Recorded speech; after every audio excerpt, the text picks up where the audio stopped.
Business Skills 360, the podcast that looks at the other side of business English.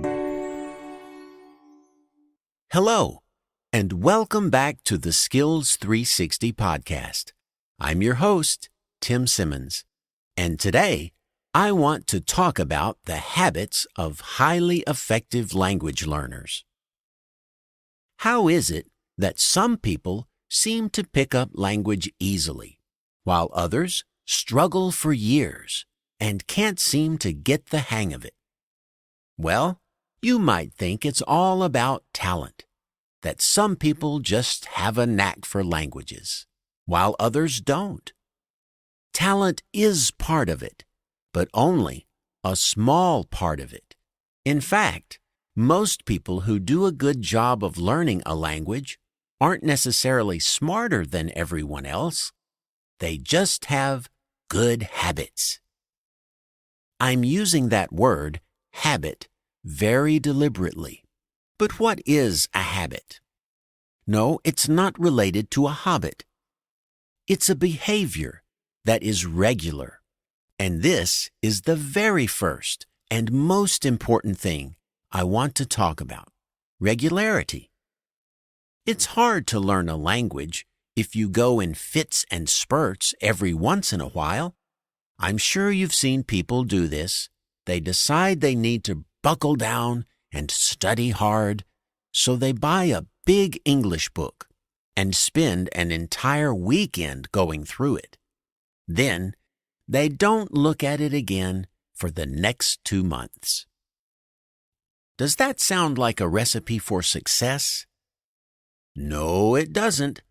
It's better to spend a shorter amount of time every single day than putting in long study sessions every once in a while.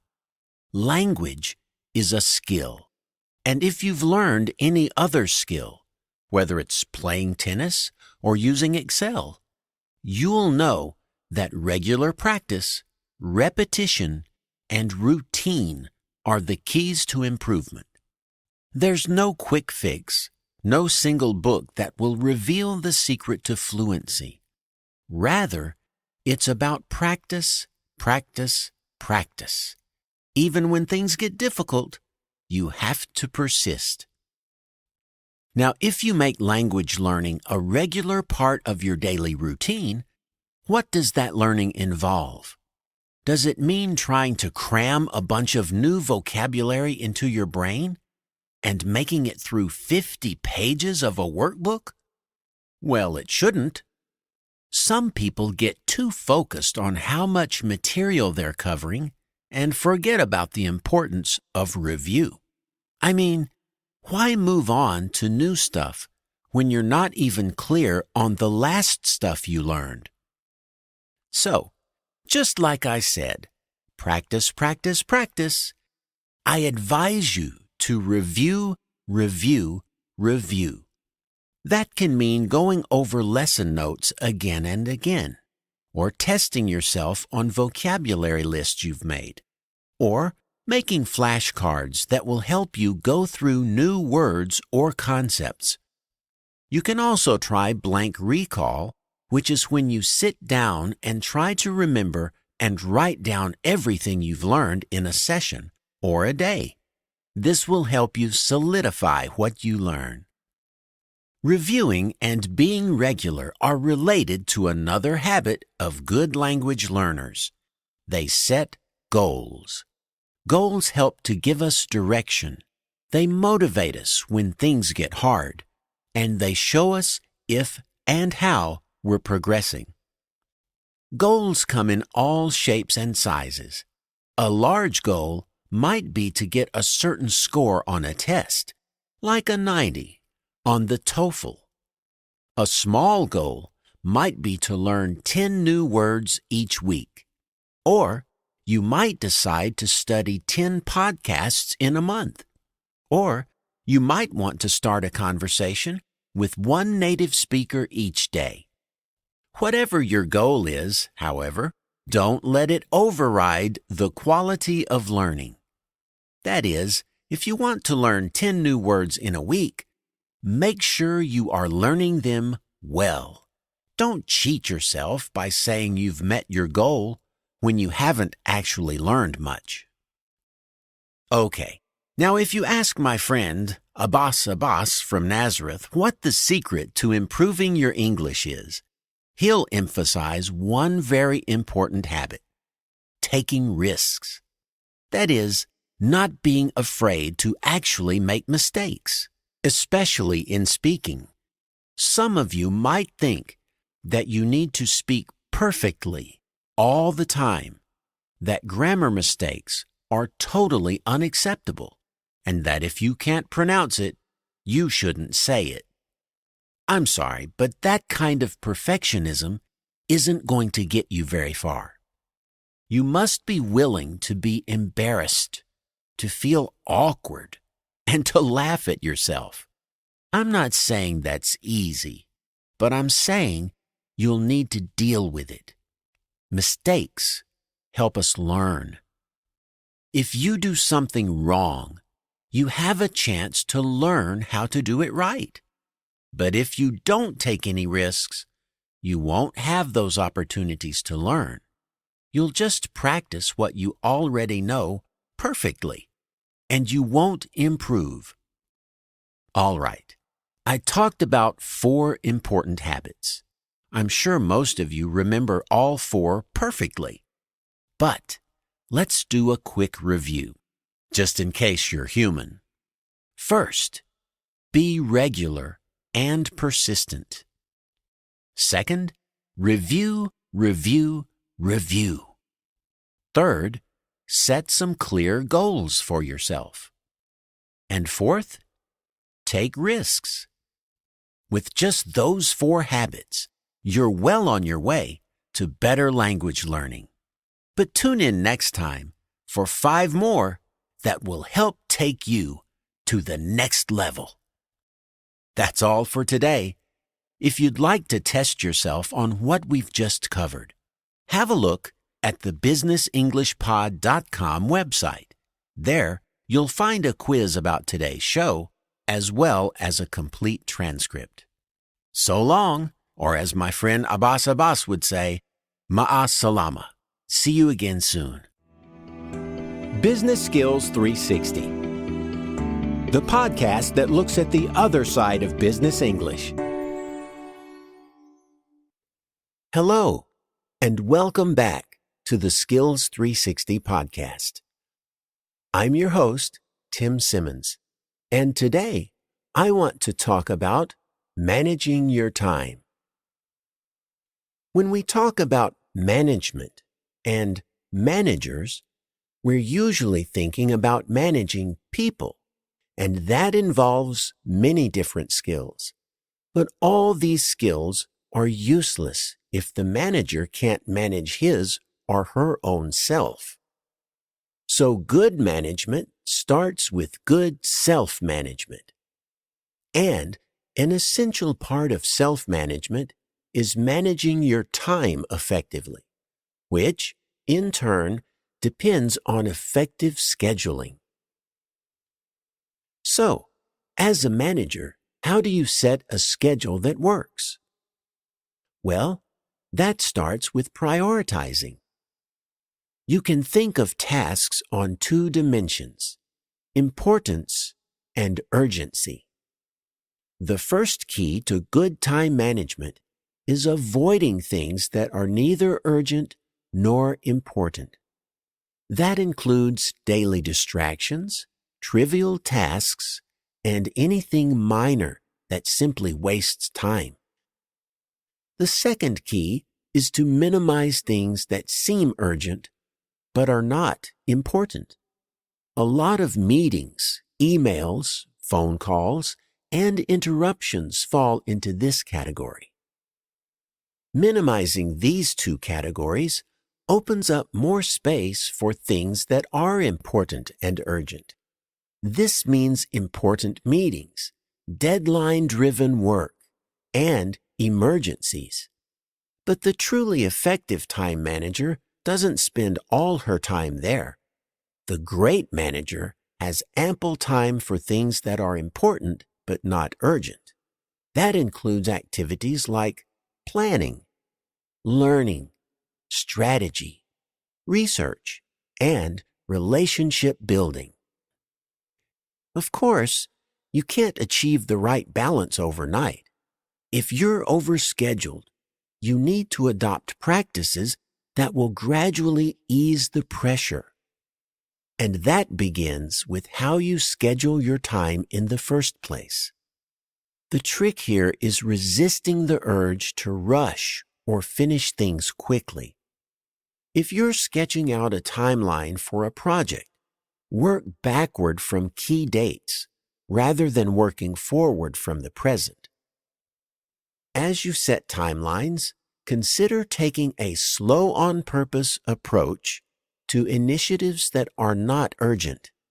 Yes, you want things to be completed, but not everything needs to be done quickly. In fact, some projects or initiatives have better outcomes if they're done slower, especially those that require relationship building or a high degree of trust. In some cultures, people evaluate themselves and others according to how busy they are. And a fully stacked schedule is the sign of a hard-working and supposedly effective manager. Elon Musk is famous for working 80-hour weeks and breaking his days down into 5-minute chunks. And while some people aspire to this level of fanaticism for work, it's not a reasonable or healthy expectation. Effective managers don't have completely stacked schedules. Rather, they have some slack in the system. There is time and space to accommodate urgent problems and opportunities. Some people say that you can't really grow or innovate if you don't have slack in your system. So what happens when you do encounter problems or obstacles? Do urgent matters tend to take up all your time and bump the important but not urgent tasks? Well, learn to adjust timelines when possible. Is that bump in the road on the policy rollout really urgent? Would flexing the timeline have any truly negative impacts? If not, then consider adjusting. In fact, flexing timelines can be a solution to that feeling of being overwhelmed and under pressure. If you get to the point where your heart starts racing at the beginning of every day because you don't know how it's all going to get done, take a hard look at your timelines.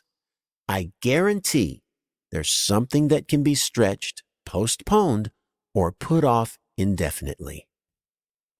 Are you worried what other people will think if you adjust timelines or postpone meetings or work? Well, think about how you feel when your colleague says, "I hope it's okay if we bump our meeting to next week."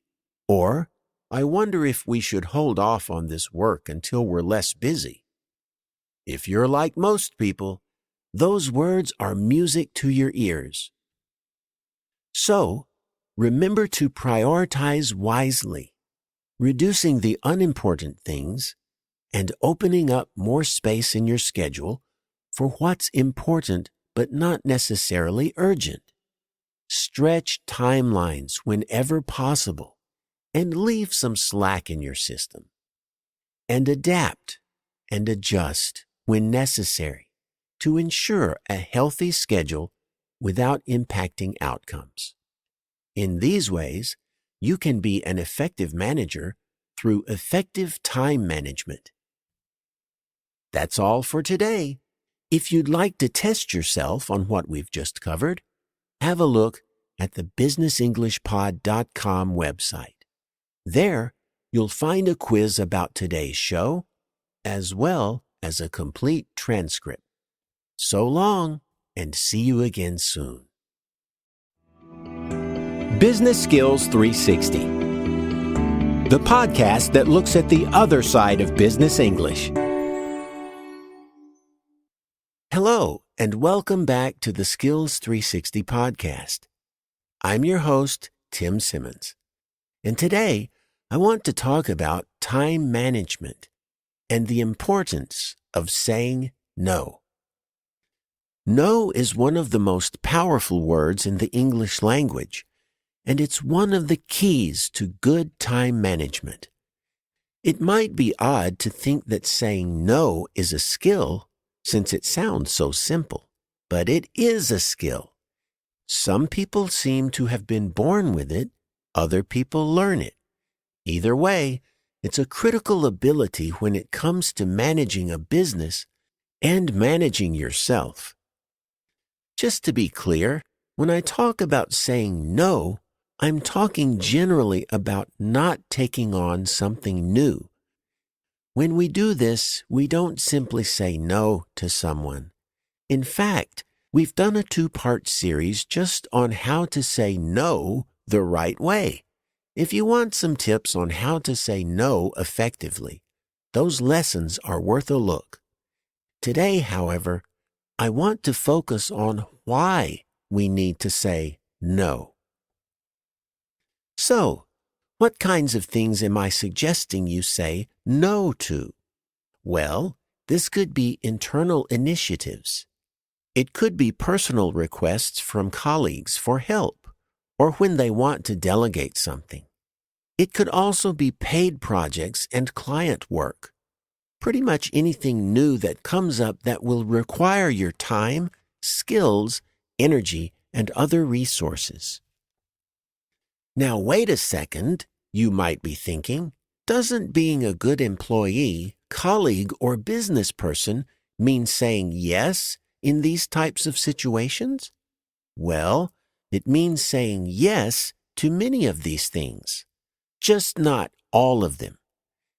Are your time, skills, energy, and resources infinite? Of course not. So, when I suggest learning to say no, I'm simply talking about being mindful of capacity. As we say, you can have anything you want, but you can't have everything you want. If you tend to feel badly when you turn someone down, then this can be a real challenge. But don't think of saying no as a complete rejection. It doesn't mean what you are asking is a bad idea. Instead, think of saying no as saying not now, or not me, or not in this way. In other words, you're saying the time, person, or method isn't right. And this creates space to say yes when the time, person, and method are right. Let's bring this back to time management for a second. Think about your schedule for the next couple of weeks. How much slack in the system do you have? How much more could you take on? Now imagine you agree to help out with a new internal initiative, like writing up a job description. Then imagine you also say yes to helping a colleague with less than stellar writing skills finish a big proposal. And you say yes to an outside project, whether that's a new client at work or a side hustle. You've just said yes to 3 new things. And now you have to pack these into your already busy schedule. Here's my first question about this situation. What happens to the quality of work on all these things you're currently committed to? Clearly, it's not going to enhance outcomes on anything you're working on because you're now overcommitted. So all your work suffers, including the things that you already said you'd do. For this reason, try thinking about saying no to the new things as a way of saying yes to the things you already have on the go. Saying yes and failing to execute is irresponsible. Saying no so you can fulfill existing responsibilities is wise. My second question is this: how do you feel when you get overcommitted? Chances are you don't feel happy and fulfilled, but rather frustrated and inadequate. Staying in an overcommitted state for a long time can lead to an even worse condition, burnout. And that's the ultimate negative outcome when you don't take self-management seriously. The ability to say no is like a muscle. It gets stronger the more you use it. It can feel very empowering, especially if you're not naturally adept at it. Here's the kicker. You'll likely find that people respect you more when you say no. If you value your time, then they will too. That's all for today. If you'd like to test yourself on what we've just covered, have a look at the businessenglishpod.com website. There you'll find a quiz about today's show, as well as a PDF transcript. So long, and see you again soon. Business Skills 360, the podcast that looks at the other side of business English. Hello, and welcome back to the Skills 360 podcast. I'm your host, Tim Simmons, and today I want to talk about time management and how to delegate effectively. As a manager, have you ever felt bad about adding tasks to an employee's workload? Or have you ever thought that it's easier to do something yourself than explain how to do it? Or do you like the feeling of being indispensable because you're the only one who knows how to do something?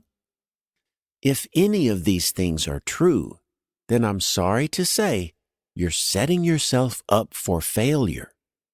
And you need to check your ego.